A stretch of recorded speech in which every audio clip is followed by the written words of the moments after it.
Nanti 3 pertanyaan itu mungkin menjadi apa yang ingin kita mulai. Apa yang dimaksud dengan anemia? Apakah sama dengan darah rendah? Dan juga apa penyebab anemia, dok? Silakan, dok. Baik, terima kasih Pak untuk kesempatan kita saya sharing mengenai salah diet bisa berakibat gangguan kesehatan. Karena ini eh, sering sekali saya temui ya pada pasien-pasien saya. Nah, terima kasih pertanyaannya. Saya langsung akan menjawab dengan slide supaya kita lebih gampang ngobrolnya. Baik, Nah, silakan, dok. jadi kalau kita bicara anemia, ini memang sering sekali menjadi kebingung, salah salah apa ya, salah paham antara anemia karena anemia adalah kalau bahasa Indonesianya atau sering yang kita sebut adalah kurang darah. Nah, tetapi seringkali dicampur adukan dengan darah rendah. Nah, kalau kurang darah itu sebenarnya kita mengukur jumlah sel darah merah atau merahnya darah. Biasanya diukur dengan hemoglobin, kadarnya normal ini ya, di bawah ini adalah masuk ke dalam kelompok anemia, dan jumlah sel darah merah untuk perempuan jumlahnya sekian, untuk laki-laki jumlahnya sekian. Nah, kalau um, yang disebut darah rendah itu sebenarnya adalah tekanan darah yang rendah. Nah, ini bedanya. Kalau darah rendah atau hipotensi, kita tahu Lawan lawannya dari hipertensi, hipertensi. dok, ya. Iya, Ya. benar. Kalau hipertensi tekanannya tinggi, kalau hipotensi tekanannya rendah. Nah, sebenarnya itu adalah dua hal yang berbeda. Kalau tekanan darah kita mengukurnya yang 120/80 gitu ya. Kalau anemia kita mengukurnya dengan hemoglobin. Nah, semoga ini tidak menjadi bingung lagi. Itu, Pak. Dan tadi Apa pertanyaan penyebabnya, dok? keduanya penyebabnya. Penyebabnya itu berbagai hal. Bisa karena adanya penyakit keturunan. Di sini ada bentuk sel yang tidak normal sehingga menyebabkan HB-nya rendah. Atau ini yang menjadi kaitan pembahasan kita malam ini dan ini menjadi uh, apa ya, tugas dari dokter spesialis gizi atau ahli gizi untuk meningkatkan kesehatan ya ini yaitu kekurangan gizi. Kekurangan gizi bisa kekurangan besi, folat, B12 atau kurang protein. Ini penyebabnya. Atau penyakit-penyakit kronis, misalnya sakit ginjal yang kronis itu sering dijumpai adanya anemia. Nah, ternyata pada haid dan kehamilan ini juga bisa menurunkan kadar hemoglobin. Ada angka normalnya sebenarnya. Nah, juga ada penyakit-penyakit yang bisa menyebabkan anemia, misalnya HIV dan penyakit-penyakit parasit ini juga bisa menyebabkan anemia. Jadi itu ya Pak, eh, penyebabnya dari Baik, dok. terjadinya anemia. Jadi itu hitungan darah kita yang berkurang, dok, ya. Butiran darah, yaitu ya. Benar, bisa jumlahnya yang kurang Jumlahnya. atau merahnya yang kurang. Baik, dok. Keluhannya apa, dok, kalau orang kena anemia itu? Dan dampaknya seperti apa? Nah, keluhan ini biasanya dirasakan oleh si pasien ya. Keluhannya lelah, karena lelah kita tidak bisa melihat, oh ini pasien lelah karena anemia. Mungkin lelah karena kebanyakan pekerjaan juga bisa, tapi itu menjadi keluhan pasien saya, kok beraktivitas sebentar saja rasanya sudah lelah dibandingkan orang yang lain masih semangat gitu ya. Kemudian keluhan lain, pusing dan rasanya melayang gitu. Terus ujung-ujung jari dingin, pening, sakit kepala. Nah, ini nafas pendek khususnya saat beraktivitas. Jadi nafasnya pendek-pendek. Nah, ini keluhan dari anemia. Kalau keluhan itu yang dirasakan oleh pasien, sedangkan kalau tanda atau yang bisa dilihat, kita lihat yaitu adalah penyakit-penyakit yang muncul. Salah satunya mukosa mulut. Mukosa itu lapisan dalam ya, dan lapisan mata, di dalam mata itu yang kalau kita tarik itu sering ditarik gitu ya. Nah, itu warnanya pucat. Pucat dibanding dia sehari-hari, atau kalau sangat pucat bisa dibandingkan dengan eh, orang lain. Kemudian dampak lain yaitu kulit pucat termasuk di bawah kuku. Biasanya meriksanya kukunya ditekan sebentar gitu. Nah, itu lebih pucat atau balik merahnya tuh lama. Nafas cepat dan jantung berdebar-debar. Kemudian pusing saat berdiri dan mudah memar, mudah ini ya, mudah kayak kebentur gitu. Nah, ini dampak-dampaknya kalau terjadi anemia berat. Kalau anemianya sangat ringan, kadang-kadang tidak ada gejala. Oke dok. Dok, itu kadang-kadang orang misalnya dia dongkok gitu, terus dia bangun, dia merasa tuh, oh Sih, kok kelayangan. Apakah itu anemia juga dok? bisa, tapi bisa juga kelaparan. Misalnya sudah Oh, jam makan, tapi nggak makan. Jadi waktu jongkok berdiri, itu rasanya kelingan. Bisa juga seperti tapi itu. kemungkinannya ada ya itu ya. Ya, yang jalan yang paling baik untuk mengetahui ya mesti diperiksa. Periksa, Cek lab dok. cek laboratorium, memeriksa hemoglobin, dan juga biasanya pemeriksaan-pemeriksaan lain untuk mendukung pemeriksaan tersebut ya Pak. Tapi kalau cek hemoglobin itu yang paling eh, pas Akurat lah. untuk Ya. pemeriksaan ya. Dan sekarang Bagaimana pemeriksa dok? Sorry, sorry, silakan dok. Silakan. pemeriksaan hemoglobin kan untuk yang sekarang ini ada pemeriksaan yang sudah tidak usah ditusuk-tusuk pakai jarum ya, karena yang standar kan diambil darahnya, ada dari pembuluh darah vena, terus ada yang dari ujung jari. Sekarang ada yang alat yang hanya tempelkan ujung jari sudah keluar Simple dok ya, angkanya. simple. Ya, ya. Dok, bagaimana cara mencegah anemia? Pencegahannya. Nah, mencegah anemia, Pencegahan berarti sebelum kita mendapat anemia dok ya. iya benar. Jadi em, hmm, pengaturan makan yang sehat, makan makan tuh harus lengkap, gizinya lengkap, variasinya juga lengkap ya. Kemudian eh, makan yang Salah eh, diet bisa cukup anemia, salah diet. protein, kayak zat besi, folat, dan B12. Nah, kalau memang diperlukan, Dietnya tahun pun suka boleh ya main. bisa konsumsi suplemen. Tapi di sana. Dok, Eh, sebentar dok, mungkin ada ya. yang masih nyala, dia punya itu boleh di mute sebentar. Siapa yang aktif itu mikrofonnya? Terima kasih. Silakan dok. Ya, jadi kalau ini bukan suplemen ya, suplemen ada ketikan yang salah. Nah, ini tata laksana diet yang dianjurkan.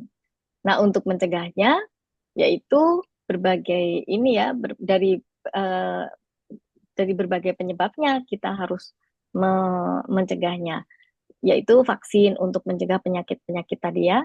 Kalau ada infeksi, diobati. Kalau ada penyakit kronis, juga harus diobati.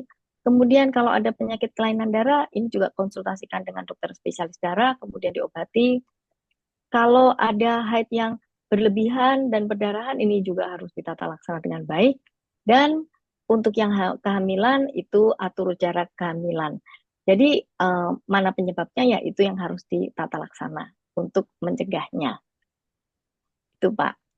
Berarti dok ini pencegahannya kita harus juga istilahnya cek rutin badan kita mengenai vaksin-vaksin yang harus kita terima dan lain-lain itu harus kita jalankan dok ya. Itu karena itu bisa menyebabkan juga kelanjutan ke anemia semuanya itu artinya dok ya.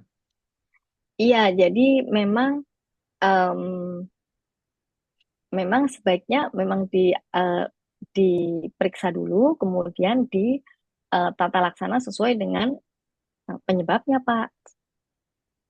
Oke dok. Sesuai judul, kita mengapa salah diet bisa menyebabkan anemia. Sesuai judulnya, Dok. Mengapa salah diet Ya, bisa menyebabkan anemia? ya, saya punya slide yang bagus mengenai hal ini ya Pak ya. Jadi kalau diet yang dilakukan itu berlebihan, berlebihan itu asuman makannya sangat sedikit, karena kepengen kurus kurus, jadi makannya tuh disedikitkan terus gitu Pak. Nah ini Hmm, sebetulnya tidak sehat Kurang ya, gizi. karena iya karena jadi kurang gizi. Kurang gizi sendiri punya gejala yang bermacam-macam. Kalau tetapi kurang gizi juga menyebabkan anemia. Kalau kurang gizinya itu, ini risetnya yang banyak ya Pak ya, yaitu kurang protein, zat besi, folat, dan B12. Nah, tetapi pada umumnya itu juga menyebabkan kekurangan gizi yang menunjukkan gejala-gejala di mata, mata kering, pucat, matanya bengkak, kemudian mulut, sariawan, gusi bengkak, rambut mudah patah, kusam, rontok, rambutnya jadi merah warnanya.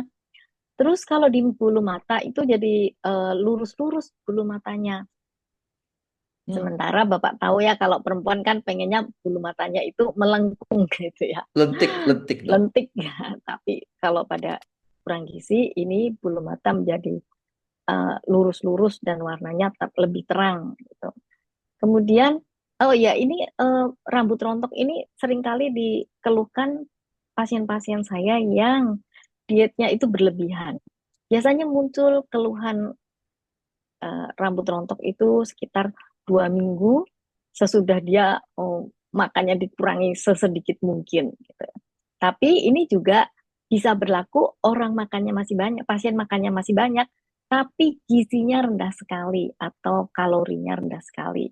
Nah, kalau kalorinya rendah sekali, biasanya proteinnya juga ikut rendah. Kalau makan sedikit sekali, eh, biasanya juga vitamin dan mineralnya juga jadi sedikit.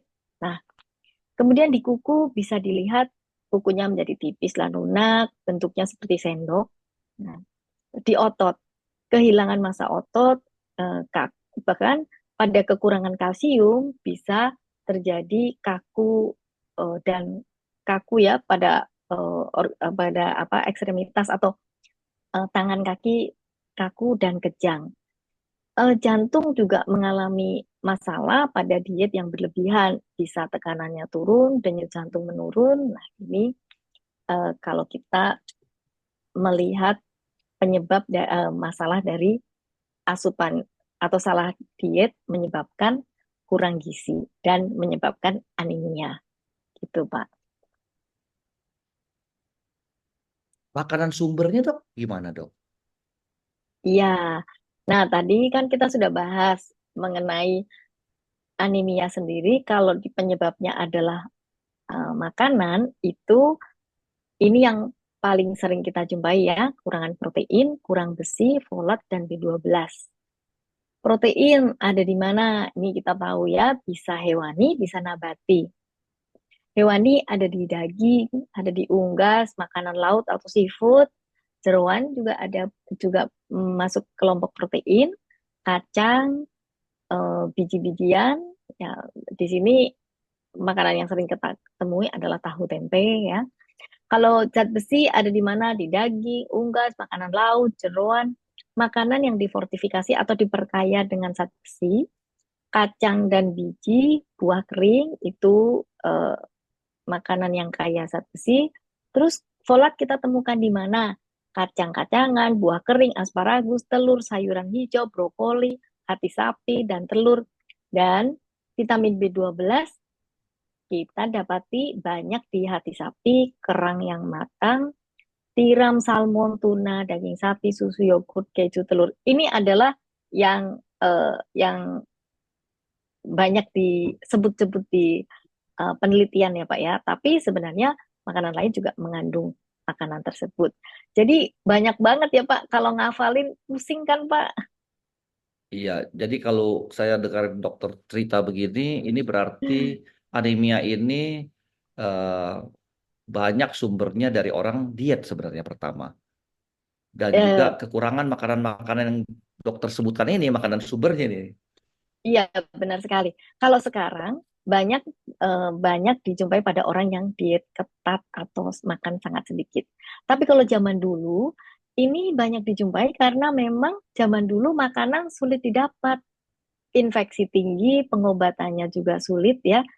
Kalau saya bilang dulu itu ya tahun-tahun mungkin 60, 70 itu masih banyak malnutrisi atau kurang gizi ya Pak ya. Baik, Dok. Nah, kita sudah tahu makanannya, Dok. Tapi bagaimana caranya, Dok, untuk makan yang sehat ini? Kita semua tahu makanan ini sehat yang dokter sampaikan. Cara yang makan yang sehat bagaimana, Dok? Iya, jadi sebenarnya dari Kementerian Kesehatan WHO sudah menganjurkan eh, makan dengan pedoman diet gizi seimbang. Karena kalau kita bicara diet, diet itu adalah mengatur makan ya Pak, bukan menguruskan badan ya. Jadi sebenarnya diet itu mengatur makan. Jadi siapa yang dianjurkan ya semua orang yang kepengen sehat harus mengatur makan.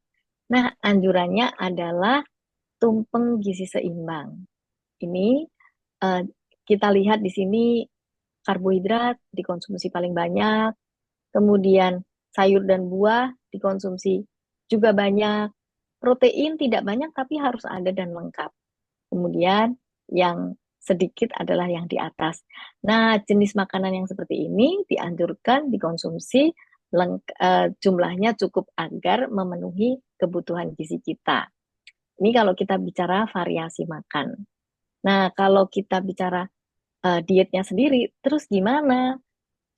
Idealnya adalah makan sehari 3 kali, selingan 2-3 kali untuk melengkapi zat gizi. Jadi kalau makan sekali makan ba- eh, banyak sekali itu sebenarnya dan ini kan dari penelitian juga ya Pak ya, ternyata biasanya tidak lengkap gizi karena orang makan kalori dengan jumlah yang banyak, tetapi variasi vitamin dan mineralnya itu tidak cukup. Nah, supaya cukup zat gizi yang kita butuhkan itu tubuh kita dapat terpenuhi, makan pagi, siang, malam, anjurannya sesuai gambar ini, isi piringku. Kenapa seperti itu ya? Supaya terpenuhi vitamin, mineral, serat, karbohidrat, dan protein.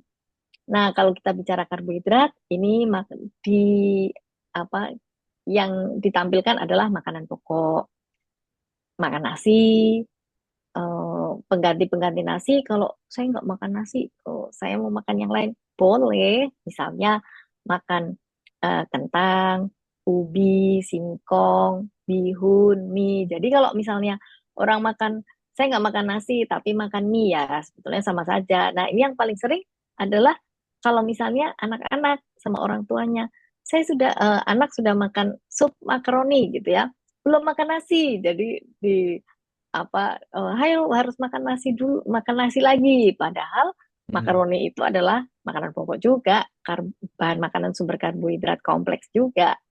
Nah, kemudian sama dengan lauk, nasi. ya sama dengan nasi. Terus lauk itu nggak usah banyak-banyak, tetapi harus ada.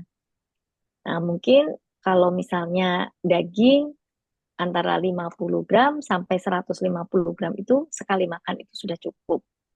Jadi tidak perlu banyak-banyak. Karena tidak ada gunanya juga kalau berlebihan.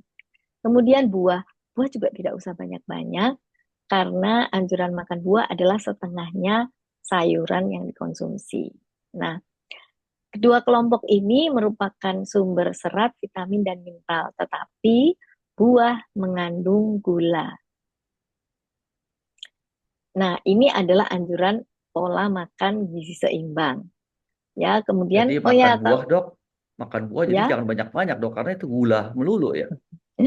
buah itu adalah sumber gula. Jadi memang kebutuhannya hanya 1/6 dari piring makan. Baik, Dok. Nah, Polanya, Dok, tadi.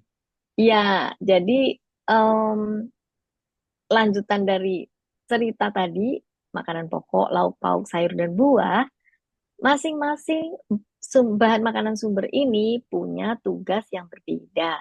Kalau makanan pokok tugasnya itu sebagai sumber energi. Lauk itu bukan sebagai sumber energi, jadi tidak perlu dikonsumsi banyak-banyak. Karena lauk pauk merupakan sumber protein, ini untuk bikin sel baru, ganti sel yang rusak. Kalau kita bicara sel, sel semua tubuh, bisa otot, bisa organ tubuh tuh misalnya apa ya, jantung, hati, mata, ginjal itu adalah organ tubuh, atau enzim, atau juga hormon. Nah, ini semuanya eh, dibuat bahan bakunya dari bahan makanan sumber protein. Kemudian sayur-sayur ini sumber serat, vitamin, mineral, dan buah tadi ya sudah kita bahas. Selain serat, vitamin, dan mineral, juga sumber gula. Nah, itu Pak. Jadi makan sehat itu seperti ini anjurannya. Baik, Dok. Diet dan berat badan gimana, Dok? Kalau untuk kaitannya dengan diet dan berat badan. Iya, jadi kalau kita bicara diet dan berat badan, itu adalah suatu keseimbangan antara aktivitas fisik yang merupakan kalori yang keluar dibandingkan kalori yang masuk dari asupan makan. Jadi, untuk menurunkan berat badan, kalau yang pengen turun berat badan ya, makan itu sesuai dengan kebutuhan. Dan lakukan aktivitas fisik untuk membuang atau untuk memanfaatkan kalori yang masuk, tapi juga ada olahraga untuk menurunkan berat badan atau menghilangkan lemak tubuh, yaitu olahraga aerobik. Contoh yang mudah dan baik adalah jalan cepat setengah jam minimal. Jadi itu untuk mendapatkan berat badan yang ideal. Itu Pak. Baik, Dok. Masih ada lagi, Dok, yang ingin diterangkan, presentasikan Iya, mungkin? untuk penurunan berat badan dianjurkan tidak drastis, tapi anjuran sehat adalah setengah sampai 1 kilo setiap minggu. Ini kalau lemaknya, ini yang diharapkan adalah lemaknya yang hilang. Tapi kalau lemaknya hilang, kemudian ototnya bertambah, mungkin berat badan tidak sebanyak ini. Ini udah sedikit ya, orang bilang, tuh sedikit banget. Tapi berat badan bisa hilangnya tidak sebanyak ini, tapi lebih sedikit 0,3 atau bahkan kadang-kadang tidak hilang berat badannya, tetapi atau tidak turun berat badannya. Tetapi karena rajin olahraga, jadi ototnya terbentuk dengan baik. Gitu, Pak. Baik, Dok. Jadi orang kalau dibilang, saya turun 1 kilo, 1 bulan hanya 4 kilo. Udah bagus, Dok, ya. Kita harus melihat dengan sekarang ada ukurannya ya Pak ya. Jadi kita harus Mm-mm. melihat apakah yang hilang itu massa lemak atau massa otot. Kalau yang hilang massa otot, ya itu kerugian. Yang kita harapkan yang hilang adalah massa lemak tubuh. Iya. Itu Pak. Dokter menerangkan ini karena ada kaitannya dengan anemia. Kalau kita dietnya kelewat berat dan kelewat tidak terkontrol dengan Kelewat. benar, Nah, akibatnya tadi yang anemia dengan segala macam gejala-gejalanya, Dok, ya. benar. Baik, Dok. Terima kasih, Dok, atas keterangannya. Mungkin saya akan Ya, bikin sedikit terima kasih rangkuman juga. ya Baik dari Pak. apa yang dokter sampaikan nih. Yang pertama saya ada catatan di sini, saya lihat di sini, diet dengan asupan makanan yang sangat sedikit berdampak kurang gizi. Jangka panjang menyebabkan gangguan kesehatan atau anemia tadi ya. Kedua, asupan makanan yang tidak cukup dan tidak lengkap gizi dapat menyebabkan anemia yang berakibat tentu juga gangguan kesehatan. Nomor tiga, diet yang sehat adalah lengkap gizi dan kalori sesuai kebutuhan. Jadi makan gizi seimbang istilahnya, Dok, ya. Benar. Keempat, pola makan yang sehat adalah gizi seimbang tadi yang tadi saya sampaikan. Gizi seimbang artinya kita harus makan semuanya ya. Karbohidrat harus Benar. ada, protein harus Ya, ada, serat harus ada, dan buah untuk vitamin harus ada. Demikian kira-kira betul, Dok? iya benar Pak. Baik, Dok. Terima kasih Terima untuk kasih. rangkumannya. Dan saya juga akan mengucapkan terima kasih kepada teman-teman yang bergabung di sini. karena sudah mendengarkan dan memberi perhatian. Makasih Pak. Terima kasih, Dok. Jadi kita telah selesai apa yang disampaikan Dr. Luciana Sutanto mengenai diet dan makan gizi seimbang yang untuk mencegah anemia atau keterangan-keterangan penyebab juga anemia. Kita akan masuk pada question and answer dari bapak-bapak, ibu-ibu yang telah hadir di sini. Saya akan langsung saja mulai dengan pertanyaan pertama. Mohon jangan meninggalkan tempat ya, karena nanti ada yang bertanya akan mendapatkan hadiah, hampers kita tadi ya. Hadiahnya lumayan bagus. Pertanyaan pertama ini dari Dr. Megawati, langganan kita. Malam, Dok. Selamat malam, Dr. Malam. Megawati.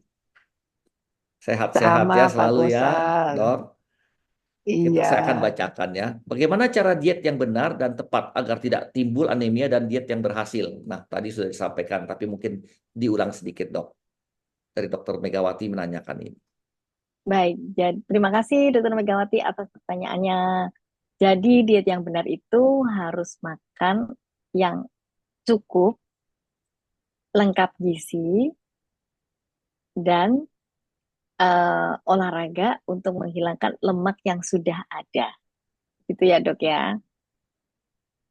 Simple jawabnya, Dok ya. Oke. Teman-teman, ini videonya kita ada rekamannya. Nanti kalau sudah selesai ingin mendengar kembali, bisa minta kepada admin kita. Nanti kita kasih share nanti nomor kontak WhatsApp admin kita. Jadi bisa dimintakan kepada mereka. Atau bisa juga dibuka di YouTube juga. Pertanyaan kedua dari Ibu Ellen Cahyadi. Dua pertanyaan. Apakah diet isi piringku serta rutin berolahraga pasti tidak akan menimbulkan anemia, Dok? Nah, kata-katanya ini pasti, Dok. Atau tidak? Baik, terima kasih pertanyaannya Bu Yang Ellen kedua, Cahyadi. saya Oh, bacakan dua-duanya langsung. Apakah baik. pada saat diet aman dikombinasikan dengan mengkonsumsi vitamin zat besi untuk mencegah terjadinya anemia dari tambahan zat besi? Gimana, Dok? Baik, jadi terima kasih pertanyaannya. Jadi kalau kita makan dengan pola diet gizi seimbang, yaitu tadi ya, makan sehari 3 kali, selingan 2-3 kali, yang dikonsumsi seperti isi piringku. Mohon di silent dulu, admin semuanya. Baik, Ya, Pak. silakan. Saya lanjutkan ya. Jadi kita berharap tubuh itu lengkap gizi. Kalau misalnya ada muncul anemia, dari mana? Bisa, misalnya kita terkena infeksi, tetapi bisa juga kita milih-milih makanan. Misalnya makanannya kayaknya lengkap, tapi ada makanan tertentu yang selalu dihindari. Nah, itu juga menyebabkan kemungkinan terjadi anemia gitu. Atau ya tadi penyebab yang lain tadi, misalnya ibu hamil kadar HB-nya tuh turun, tetapi biasanya tidak rendah sekali dan ini biasanya cepat ketahuan karena kalau dokter dokter kandungan biasanya melakukan screening pemeriksaan atau biasanya bidan juga melakukan pemeriksaan itu. Untuk pertanyaan kedua, apakah aman mengonsumsi vitamin? Dalam hal ini adalah zat besi yang ditanyakan. Sebenarnya konsumsi zat besi untuk dosis yang kecil itu aman-aman saja. Tetapi untuk dosis tinggi, untuk dosis terapi kalau sudah terjadi anemia, itu adalah sudah harus resep dokter. Dan biasanya dokter akan meresepkan karena sudah menemukan anemia. Jadi anemia ditegakkan kalau sudah ada hasil laboratorium. Dan terapi vitamin atau mineral, karena zat besi itu masuk mineral ya, itu juga tergantung dari penyebabnya. Kalau penyebabnya anemianya, penyebabnya adalah kekurangan zat besi. Terus minum multivitamin dosis tinggi, itu juga banyak yang tidak ada gunanya, karena yang kekurangan adalah zat besinya. Jadi yang perlu diobati adalah zat besinya. Sedangkan yang lain-lain mungkin tidak perlu diterapi gitu. Dan tambahan saja bahwa vitamin atau mineral dosis tinggi yang diberikan itu tidak untuk pencegahan pencegahan penyakit. Tetapi dosis tinggi yang dikonsumsi itu bisa menyebabkan kelebihan di dalam tubuh atau yang kita sebut toksik. Itu Pak. Semoga Itu bisa untuk menjawab pertanyaan. vitamin eh, vitamin zat besi bisa menjadi toksik, Dok. Seperti bukan seperti Zat vitamin besi C masuk misalnya. mineral ya Pak, bukan vitamin ya. Oke. Ya, jadi konsumsi dosis yang berlebihan itu menjadi tidak sehat untuk tubuh karena Yang jadi aman ada toksik. nggak takarannya, Dok? Untuk takaran aman itu biasa kita bisa melihat dari angka kecukupan gizi orang Indonesia atau AKG yang eh, yang dikeluarkan oleh Kementerian Kesehatan ya. Di situ ada dosis-dosisnya. Nah, dosisnya biasanya dosis di bawah AKG atau di bawah anjuran kecukupan gizi. Jadi untuk tambahan-tambahan saja. Nah, biasanya eh, vitamin atau mineral yang beredar di di Apotek. supermarket gitu ya. Eh, kalau apotek rentangnya bisa dari dosis kecil, kecil banget di bawah AKG atau dosis terapi atau dosis besar. Tapi kalau yang di supermarket tidak, biasanya itu dosis yang boleh dikonsumsi bebas oleh masyarakat. Baik, Dok. Jadi, Tapi Pak, tambahan ya tentu silakan. saja bebas itu dalam artian harus baca petunjuknya ya. Kalau misalnya sehari 1 kali 1 tablet. Jadi jangan makannya 3 kali 1 tablet. Nanti dosisnya jadi tidak sesuai dengan anjuran. Jadi kelebihan misalnya seperti itu. Baik, Dok. Jadi intinya pertanyaan tadi jawabannya adalah yang pertama, kalau kita makan sesuai isi piringku dan berolahraga, Hmm. seharusnya kita berkecukupan dan tidak kena anemia. Ya, Dan cukup tapi kalau gizi. tetap ingin menambahkan zat besi, tetap harus dengan konsultasi seharusnya. Kalau dosis kecil bebas bisa ditemukan di supermarket atau Oke, yang beredar di supermarket dosis toko-toko kecil. ya. Tapi kalau yang di apotek biasanya orang apotek juga akan memberikan peringatan kalau nggak ada anemia dosis ini tidak tidak perlu dikonsumsi atau tidak boleh dikonsumsi gitu. Baik, Dok. Terima kasih. Saya lanjut ke pertanyaan nomor 3 dari Bu Tri Dila Usma. Pertanyaannya, bagaimana cara atau strategi efektif yang dapat dilakukan untuk melakukan suatu edukasi atau literasi tentang anemia ini pada masyarakat di pedesaan yang tabu dan kurang dijangkau oleh internet? Itu pertanyaan pertama. Yang kedua, apa saja pantangan makanan yang tidak dianjurkan untuk dikonsumsi bagi seorang penderita anemia akut dan pantangan yang menderita akut, Bu Dokter. Dan juga olahraga apa saja yang dianjurkan bagus untuk penderita anemia. Silakan, Dok. 2 pertanyaan dulu. Baik, terima kasih pertanyaannya Bu Tri Dila Usma. Ini tenaga kesehatan kayaknya ya. Jadi untuk strategi efektif melakukan edukasi ya kita harus mengkampanyekan gizi seimbang ya. Jadi anjuran makan ini anjuran makan paling gampang adalah makan sehari 3 kali, selingan 3 kali. Makan apa saja dikonsumsi karena itu akan melengkapi kebutuhan zat gizi kita. Kemudian kalau mau punya gambar-gambar, sebetulnya Kementerian Kesehatan sudah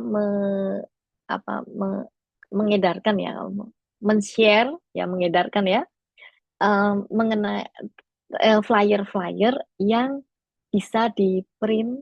Nah, itu bisa kita tunjukkan untuk anjuran-anjuran kepada masyarakat. Nah, terus kalau di puskesmas itu ada pemeriksaan juga ya.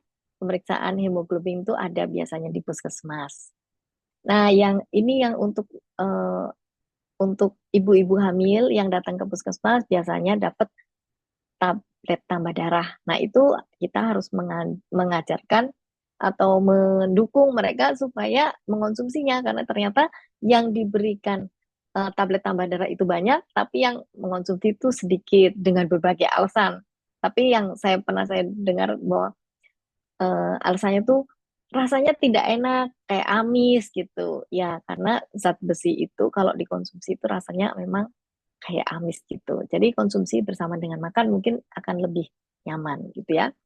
Tapi ini sebenarnya kalau yang di masyarakat pedesaan mungkin eh, bahasanya harus lebih lebih apa lebih lebih mudah mereka pahami dan mungkin dicontohkan dengan makanan-makanan yang eh, makanan-makanan daerah yang sebenarnya banyak eh, dan banyak gizinya dan mudah dijumpai dan murah karena ada di situ-situ saja. Itu Pak. Tapi ini lebih teknis ini lebih teknis penyuluhan ya mungkin Iya, ini yang ada dokter terangkan lebih ke ya penyuluhan dok ya. Ada benar. tambahan pertanyaan tadi dok, Tapi yang ya pantangan makan. em, kalau orang anemia sebenarnya tidak ada pantangan makan. Cuma yang sering disampaikan tuh mengenai teh ya. Teh itu tidak boleh diminum. Sebenarnya antara teh itu yang kaitannya adalah dengan zat besi atau Fe, tapi tidak terkait dengan folat, protein itu enggak, tidak sangat terkait ya, tidak terkait. Nah, kalau dengan besi, memang kalau kita minum tablet besi, kemudian minum teh, itu memang di situ akan menghambat penyerapan. Oleh sebab itu perlu di apa dijeda gitu, dijeda. Eh, Saat besinya sudah terserap, baru minum teh, atau minum teh, tehnya sudah lewat dari lambung dan usus, baru minum tablet tambah darah. Tapi sebenarnya pada prinsipnya sih makan anjurannya adalah bervariasi dengan lengkap gizi, gitu Pak, Baik untuk dok, dapat intinya zat gizi semuanya. kembali ke gizi seimbang dan makan Ya, lengkap ya, benar. Ya, pola makan yang baik, yang benar. iya benar. Semoga Saya menjawab ada, pertanyaan Bu Tridila ya. wah cukup panjang harusnya mengerti. Saya batasi 2 pertanyaan dulu karena banyak pertanyaan yang Baik. lain terbatas waktu. Saya ke pertanyaan nomor 4 dari Bu Suwanti. Diet yang tepat untuk anak SMP yang lebih banyak depan komputer membuat badan lebih cepat ke samping daripada ke atas. Maksudnya lebih cepat melebar badannya daripada ke atas. Diet yang tepat, Bob. Baik, terima kasih pertanyaannya Bu Swanti. Nah, ini unik ya Pak, kalau diet pada anak. Jadi, kalau anak sudah, ini yang dibahas mungkin anak yang sudah terlanjur gemuk gitu ya. Kalau anak terlanjur gemuk, itu kita tidak memberikan makan sampai kurang. Itu tidak boleh. Jadi, tetap memberikan makan sesuai kebutuhan anak dengan usia usia tadi, usia tersebut ya, berat badan tersebut dan aktivitasnya. Nah, kita tidak mengharapkan berat badannya itu turun kalau berat badannya belum sangat gemuk ya. Itu tidak diharapkan turun tapi ditunggu untuk anak itu bertambah tinggi. Jadi nanti anaknya kurus karena tingginya meningkat. Tentu saja aktivitas fisik yang baik itu penting sekali ya. Kalau kita makan tidak dipakai, cuma duduk saja ya tentu saja Depan eh, komputer, Dok. Kan depan komputer tadi. kalau ya anak-anak mau depan komputer, depan handphone, ya sama saja tetap tidak digunakan. Jadi tetap harus Tidak olahraga. olahraga. Iya, Baik, bahkan kalau anak-anak itu ada piramida olahraganya itu berbeda dengan orang dewasa. baik, Dok. Terima Baik, kasih. semoga terjawab pertanyaannya. Mudah-mudahan, Dok. Pertanyaan nomor 5 dari Wiwi Kertajaya. Bagaimana diet orang sakit ginjal kronik yang anemia? Wah, ini Dok, ini lebih teknis, Dok. Sudah sakit ginjal dan anemia. Baik, ini rasanya kok teman sejawat saya, Dr. Wiwi. Baik, terima kasih pertanyaannya. Ini memang agak rumit ya, Pak ya, karena kalau orang diet pada sakit ginjal kronik yang anemia, dalam hal ini pertanyaannya dietnya itu adalah pengaturan makan, bukan diet menurunkan berat badan. Nah, pada orang dengan gagal ginjal kronik, itu anemianya penyebabnya adalah masalah pembuatan sel darah merahnya yang terhambat. Nah, ini lebih ditangani oleh dokter ginjal. Biasanya mereka akan disuntik uh, eritropoietin gitu ya, untuk apa ya, zat untuk memproduksi sel darah merah gitu lah. Tapi bukan masalah gizinya. Nah, kalau masalah gizinya kita juga harus lihat lagi, karena pada orang dengan gagal ginjal kronik umumnya itu tidak suka makan dan biasanya berat badannya turun. Pertama, tidak suka makan karena ada keluhan mual juga. Yang kedua, biasanya terlalu banyak pembatasan makanan sampai akhirnya yang dimakan sangat sedikit. Nah, ini yang memang jadi rumit untuk eh, anjuran makannya. Ini biasanya dokter gizi juga harus membuat rencana makan yang cukup detail dalam hal ini, karena kalau sudah gagal ginjal kronik ini ada hal-hal yang harus dicermati, apakah sudah dicuci darah atau belum cuci darah, itu makanannya dan anjuran makannya berbeda. Jadi yang bisa saya jawab tuh bahwa oh, untuk yang gagal ginjal kronik dengan anemia ini memang butuh perencanaan makan yang detail oleh dokter spesialis gizi Lebih klinik dan dijelaskan makannya oleh ahli gizi. Itu lebih semoga bisa kompleks dok menjawab ya, pertanyaan. Iya, lebih detail tuh dok. benar. Lebih detail dan sebenarnya lebih rumit juga. Betul dok. Tidak general seperti standar orang sehat Benar. yang memang hanya kurang makan atau agak Iya, kurang berat badan benar. atau apa dok ya. Baik, kita Benar, pertanyaan Pak. berikutnya dari Ibu Oki Reni. Share pengalaman pribadi diet sesuai menu isi piringku. Nasi dikurangi, lauk dan sayur porsi lebih banyak. Jarang sekali minum manis. Malam di atas jam 18 sudah tidak makan. Wah, ini di atas jam 6 sudah tidak makan. Selama seminggu rutin dilakukan tapi terasa lemes. Apakah pola diet ini salah ya, Dok? Baik, baik pertanyaannya. Terima kasih ya, Ibu Okireni ya. Ini kayaknya teman saya dari Magelang nih. Jadi diet sesuai menu isi piringku itu tidak boleh nasi dikurangi, tapi harus sesuai dengan isi piringku. Jadi makan karbohidratnya harus cukup, kemudian makan lauknya juga cukup, sayur sama banyaknya dengan karbohidrat, kemudian buah itu ya tadi itu yang seperti piring ya. Nah, mungkin kalau yang dimasukkan di sini, apakah dikurangi itu dari porsinya atau dikurangi disedikitkan sampai tidak cukup? Nah, ini pokoknya kalau kurang sampai tidak cukup itu jadi tidak sehat, harus sesuai dengan kebutuhan. Nah, kalau malam di atas jam 6 sudah tidak makan, tergantung aktivitas fisik kita. Kalau aktivitasnya masih banyak, sesudah jam 6 ya kita bisa nyemil sekali lagi. Apalagi kalau misalnya jaga malam gitu ya. Nah, ini kalau perawat jaga malam ya itu perlu perlu cemilan, apalagi kalau jaga malam sampai pagi. Ya, malam hari juga harus makan untuk menjaga stamina gitu, Pak. Semoga terjawab pertanyaannya ya. Ya, mudah-mudahan dok ya. Bisa dilihat saya rasa tadi pada presentasi Bu Dokter ada rekamannya mengenai pola makan 5 kali sehari tadi ada di 5 dekat sampai 6 kali gambarnya sehari, iya. ya. Kalau diikuti itu rasanya dengan pola dan meal plan yang baik seharusnya bisa teratasi. Baik, saya lanjut ke pertanyaan nomor 7 oleh Ibu Mia Puspita Ratih. Terima kasih penjelasannya dok. Saya mau bertanya dok, saat ini saya sedang program diet dan saya gemar sekali minum teh. Apakah benar dok teh bisa menyebabkan anemia?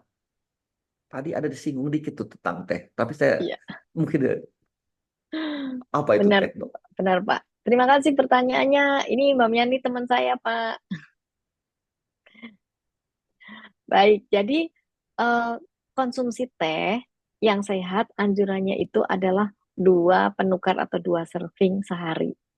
2 serving itu maksudnya 2 cangkir 200 cc. Nah, itu adalah konsumsi yang eh, cukup gitu ya. Kalau kaitannya eh, dengan anemia, ini biasanya dikaitkan dengan eh, suplemen besi. Nah, suplemen besi itu kalau kita konsumsi bersama dengan teh, tehnya itu akan menghambat atau mengganggu penyerapan. Jadi kalau mau mengkonsumsi, kalau hobi konsumsi teh, tapi eh, juga sedang mengkonsumsi atau memang mengkonsumsi zat besi dosis kecil atau dalam terapi dokter eh, zat besi dosis tinggi, ya sebaiknya tidak bersama-sama. Misalnya pagi hari makan makan sambil minum teh, nanti minum eh, tablet besinya itu 3 jam sesudah makan. Karena tehnya itu kan masih nyampur sama makanan gitu ya, jadi bisa dijeda. Atau minum pagi-pagi, minum pagi sebelum minum teh, sudah minum eh, tablet besi. Nah, nanti eh, setelah sudah diserap, ya baru minum teh. Jadi diserapnya kapan nih si tablet besi? Ya, kalau tergantung. Kalau dikonsumsi sendiri, dia akan lebih cepat waktunya. Kalau dikonsumsi bersama dengan makan, ya pasti akan lebih lama karena tercampur dengan makanan, butuh waktu untuk penyerapan. Ya, semoga bisa menjawab pertanyaannya ya, Pak. Jelas dok, cukup jelas. Jadi teh itu tentang teh dengan kaitan dengan zat besi. Oke, pertanyaan berikutnya dari Ibu Naila. Saya lagi program diet dan mengatur pola makan agar tidak berlebihan, tetapi saya didiagnosa memiliki darah rendah yang sering kambuh. Nah, pertanyaan, apakah diet bisa menyembuhkan penyakit darah rendah? Lalu tadi dokter bilang buah itu penghasil gula alami. Nah, saya kadang sering mengonsumsi pisang sehari 3 kali. Apakah itu kelebihan atau sudah cukup, dok? Baik, terima kasih pertanyaannya yang lagi diet. Jadi, eh, kalau darah rendah itu tadi jelas ya, darah rendah itu bukan kurang darah. Pada orang-orang yang kurang gizi, itu tekanan darahnya sering rendah. Tapi pada orang-orang tertentu juga, biasanya pada wanita ya, itu sering tekanan darahnya agak rendah. Nah, supaya tekanan darahnya tidak rendah, bisa dengan makan cukup atau makan terjadwal. Karena makan yang tidak terjadwal itu juga menyebabkan tekanan darah nanti normal, nanti rendah, nanti normal, nanti rendah. Kalau lagi lapar banget, tekanan darahnya jadi rendah. Atau juga minum harus cukup. Karena kekurangan minum, tekanan darah bisa rendah. Tetapi begitu dehidrasi, tubuh akan melakukan kompensasi. Jadi dia malah tekanan darahnya jadi naik. Nah, itu tubuh tuh punya kompensasi seperti itu. Jadi sebaiknya sih kita mengikuti tubuh, maunya tubuh tuh seperti apa. Ya, itu. Kemudian kalau tadi pertanyaan mengenai buah, Bisa. anjuran sehat itu buah berganti-ganti. Kalau makan buah sehari 3 kali sehat tidak? Tidak bisa bilang sehat atau tidak ya. Kalau bolehkah makan pisang sehari 3 kali setiap hari terus-menerus? Ya, kalau sesuatu yang setiap hari dan terus-menerus ya mungkin ada bukan bukan masalah kesehatan ya. Kalau tubuh kita masih sehat, kalau tubuh kita tuh semuanya sehat, bukan masalah masalah akan mengganggu kesehatan, tetapi alangkah sehatnya kalau kita makan bervariasi karena kita bisa mendapatkan zat-zat gizi yang macam-macam dari berbagai makanan. Karena kalau makannya itu-itu saja, berarti kita hanya dapat zat gizi yang itu-itu saja. Jadi anjuran saya sih makanlah bervariasi, ganti-ganti makan buahnya, gitu Pak. Baik, dok. Saya Semoga boleh bisa nggak menjawab menyampaikan? pertanyaan. Boleh nggak saya Eh, menyampaikan begini, dok? Bagaimana Pak? Makan pisang itu sehat, bagus. Mm-mm. Tapi lebih baik lagi kalau buahnya bervariasi. Benar, setuju banget. Begitu, Pak, dok ya. Oke, Ya, kita benar. lanjutkan dengan pertanyaan berikutnya dari Ibu Lestari Wijaya. Bagaimana cara diet yang benar? Karena setiap melakukan diet, kenapa setiap menjelang pagi perut terasa sakit dan lapar? Kepala pusing. Waduh, ini dietnya gawat kalau sampai bisa lapar dan pusing. Terima kasih, dok. Salah diet, dok. Coba, dok, silakan. Terima kasih pertanyaannya Bu Lestari. Jadi Diet yang sehat itu makan sehari 3 kali dan selingan 2-3 kali. Kalau pagi hari rasanya lapar banget, kita evaluasi lah malam hari. Apakah malam hari makannya cukup? Apakah sesudah makan malam tidak konsumsi apa-apa tapi kegiatannya banyak? Ya pasti pagi hari sangat lapar. Dan kalau pagi hari sangat lapar, bagaimana ya bangun tidur terus makan? Tapi anjurannya adalah 1 jam setelah bangun itu kita sudah boleh makan untuk mengisi energi kita di pagi hari gitu. Dan nanti 3 jam sesudahnya kita perlu makan lagi karena anjuran makan sehat itu bukan makan sebanyak-banyaknya untuk tidak makan sepanjang hari, bukan, tapi makanlah untuk jangka 3 jam sampai 4 jam. Nanti 3 jam kita makan lagi gitu. Gitu ya, semoga bisa Baik, Dok. menjawab pertanyaan Bu Lestari. Gitu, Saya juga Pak. mau merangkum sedikit mengenai ini, Dok. Jadi istilahnya bangun pagi ya harus makan, Dok. Benar. Ya, Saya banget pun pagi begitu, Dok, ya. sarapan. Itu kira-kira begitu, Dok. Gitu ya, Pak. Terima kasih. Oke. Ada Baik. pertanyaan berikutnya dari Bapak Hilal. Kalau tidak salah ini Pak Hilal, ya.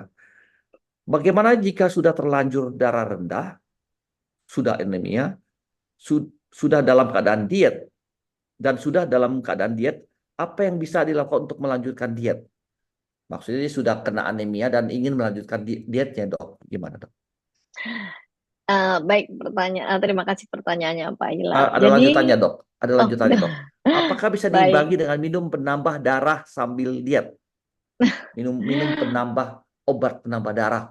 Ada, Dok, obat penambah darah. baik. Jadi, terima kasih pertanyaannya ya. Jadi kalau sudah terlanjur darah rendah, ini kalau darah rendah itu bukan anemia ya, tekanan darahnya yang rendah.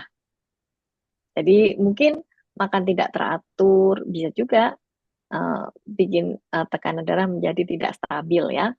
Dan sedang diet. Jadi kita pisahkan saja, misalnya seperti ini. Diet kalau tidak ada penyakit, makan sehat tadi yang seperti saya jelaskan, makan sehari 3 kali, selingan 2 kali, makan bervariasi, makan seperti isi piringku. Nah, kalau tekanan darah rendahnya itu di bawah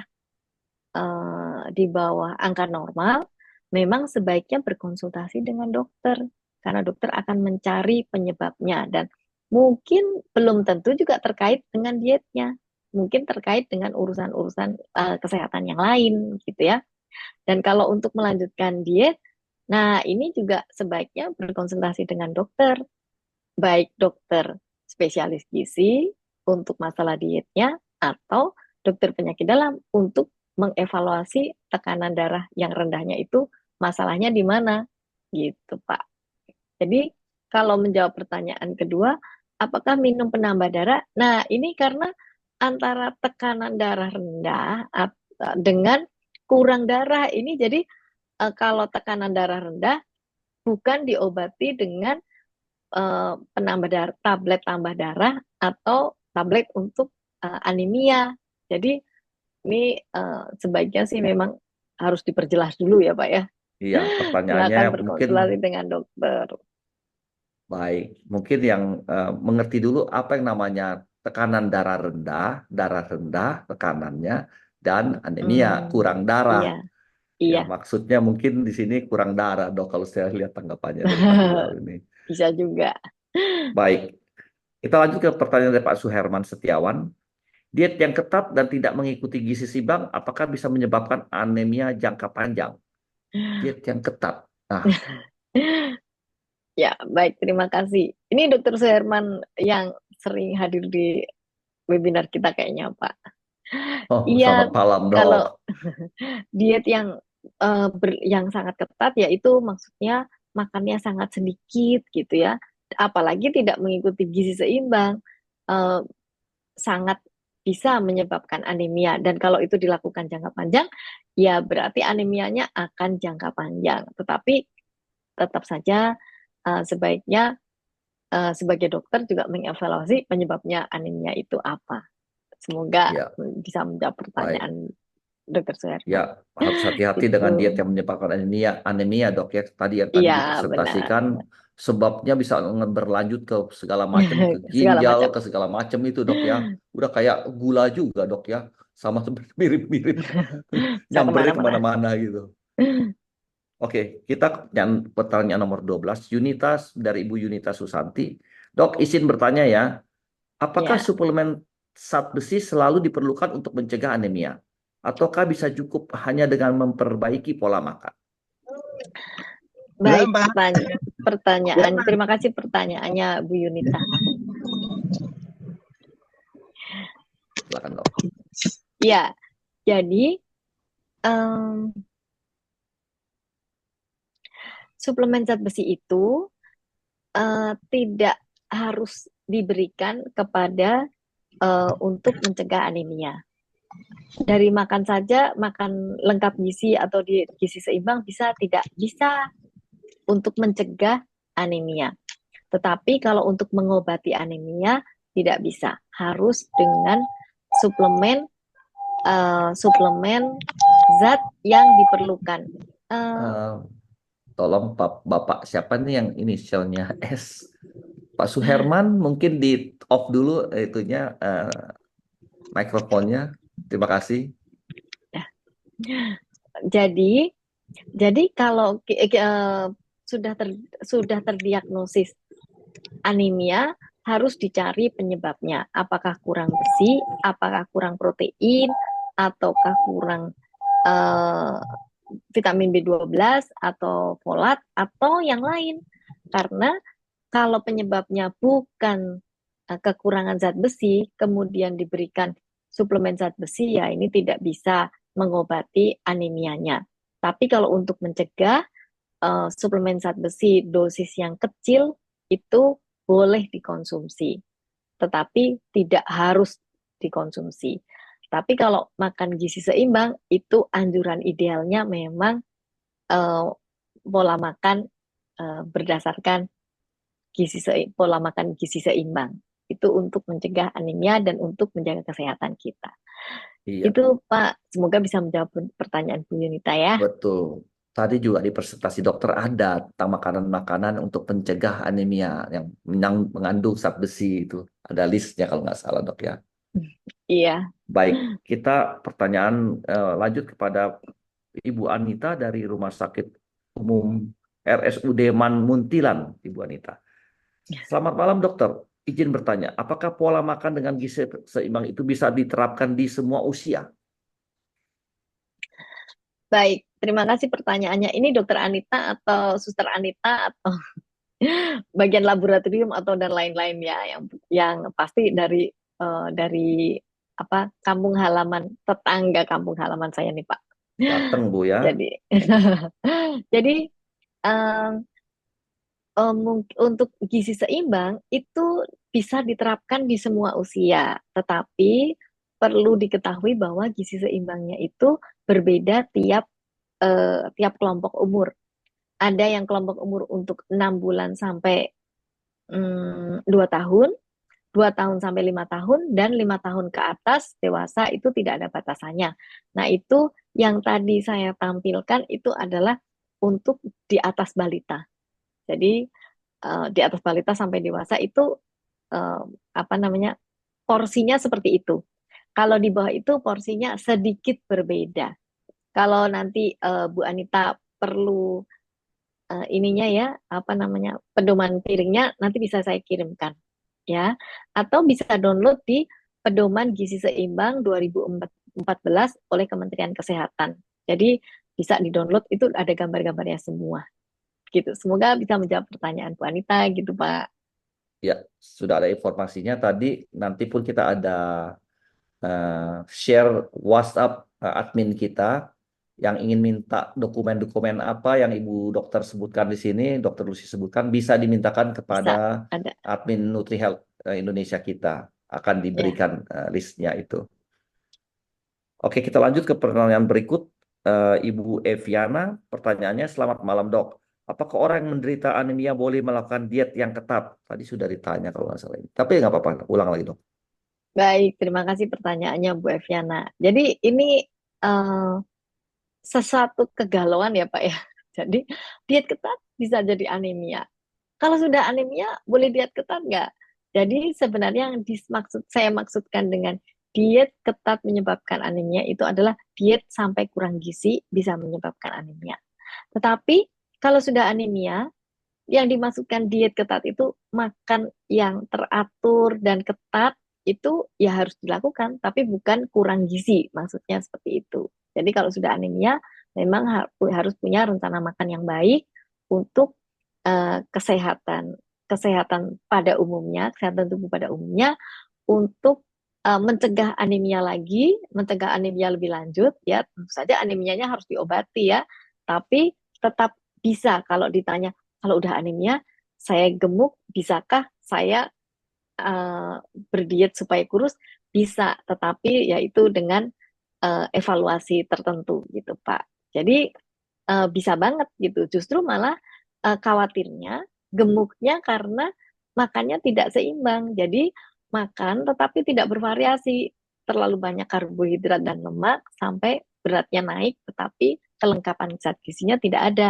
Jadi malah kekurangan zat-zat tadi yang kita sebut, yang tadi sempat kita diskusikan ya, ya Baik. dari B12, folat, zat besi, ya bisa saja terjadi kekurangan itu. Semoga ini bisa menjawab pertanyaan Bu Eviana. Gitu, Ya, Pak. kelihatannya cukup jelas. Dok, ini pertanyaan terakhir, Dok. Sebenarnya tadi Baik. sudah ada, tapi belum saya bacakan dari Ibu Tridila Usma. Bagaimana penanganan bagi seorang penderita anemia akut sampai sudah sering pingsan dan selalu lesu dalam beraktivitas, dan bagi penderita ibu hamil dan ibu menyusui? Nah, itu sebenarnya dua pertanyaan, Dok. Satu untuk orang yang sudah menderita anemia akut, sering pingsan, lesu, dan bagi penderita ibu hamil dan ibu menyusui. Pak, boleh diulang pertanyaan pertama tadi? Kalau Bagaimanakah penanganan mm-mm, bagaimanakah penanganan bagi seorang penderita anemia akut sampai sudah iya. sering pingsan Jadi kita dan harus sudah lesu? saya jawab yang pertama dulu. Jadi kita harus evaluasi apa penyebab anemianya itu. Kalau sudah sering pingsan dan HB-nya sangat rendah, harus diobati penyebabnya apa. Saya punya pengalaman pada waktu saya masih praktek dokter umum ya.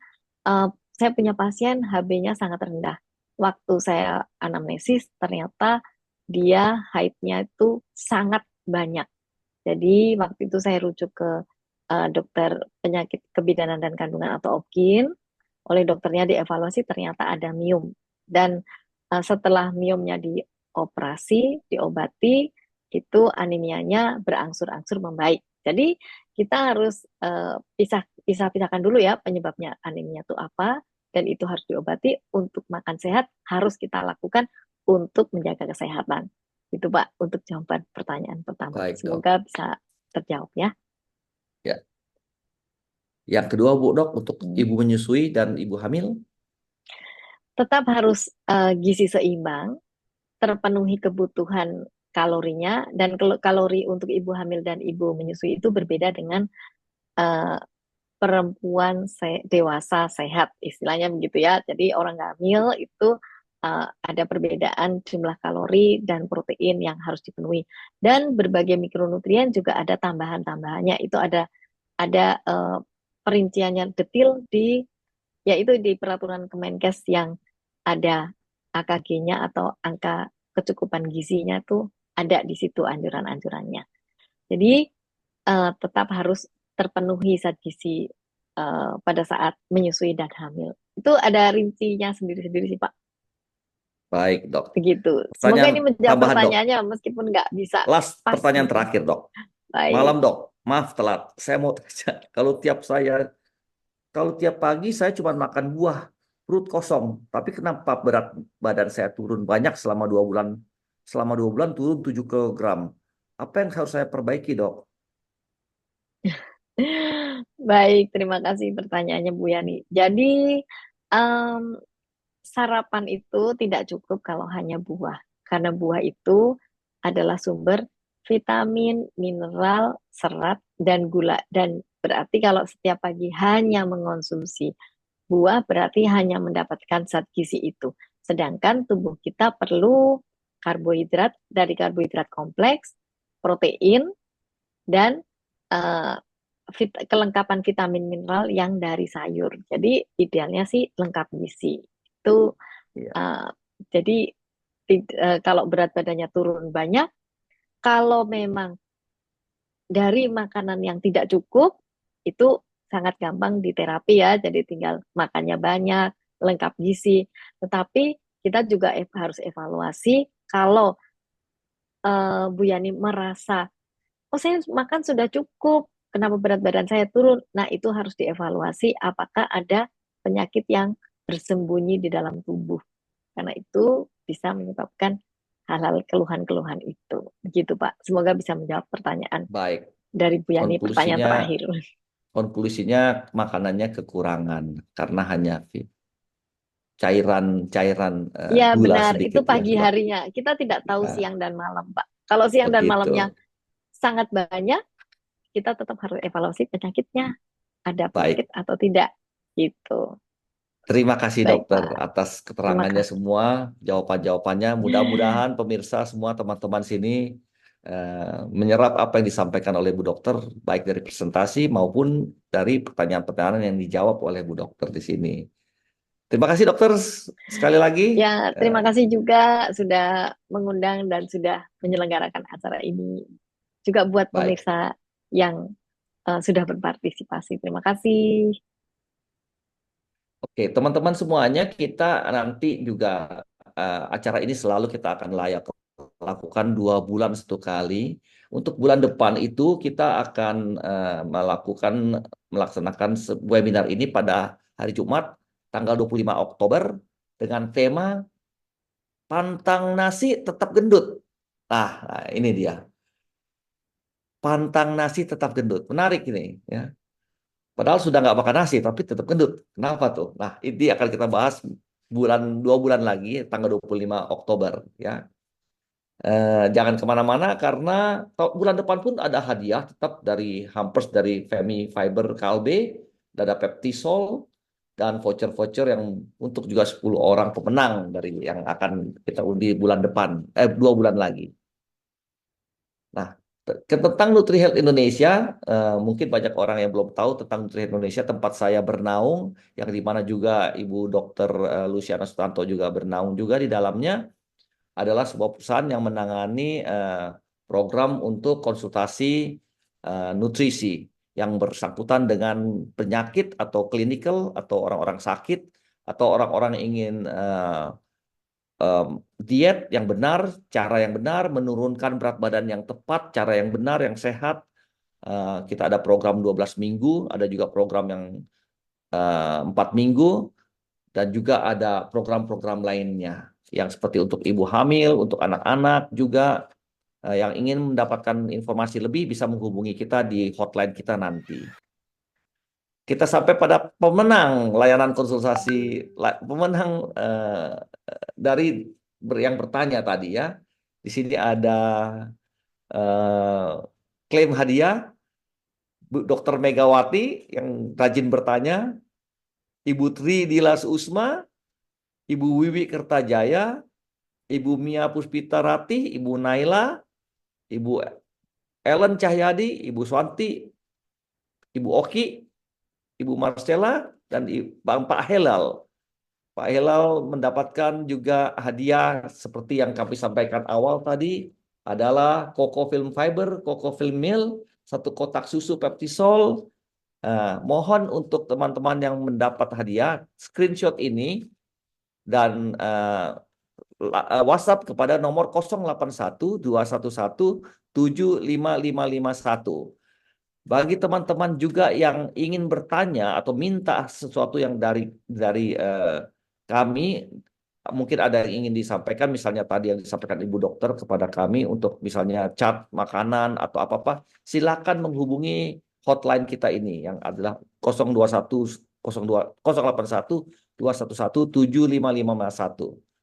ya, nomor WhatsApp kita. Untuk mendapatkan informasi lebih mengenai program-program nutrisi, bisa juga dibuka pada nutrihealthindonesia.com atau nutrihealthindonesia Instagram atau juga TikTok dan juga YouTube kita NutriHealth Indonesia. Silahkan dibuka di sana, banyak sekali informasi mengenai kesehatan nutrisi yang disampaikan oleh Ibu Dr. Luciana. Saya kira sampai kepada penghujung acara, teman-teman semuanya. Saya sampaikan selamat malam kepada semuanya. Jaga kesehatan, salam sehat, salam NutriHealth untuk semuanya. Selamat malam. Selamat malam Alki, Pak Alki. Selamat malam Ibu Mega. Selamat Terima kasih, malam. Pak. Terima kasih, Dokter. Selamat malam, Dokter Lucy. Rajin-rajin ikut ya Sampai semuanya jumpa. ya untuk menjaga kesehatan kita. Terima kasih, Pak. Terima kasih, Dokter.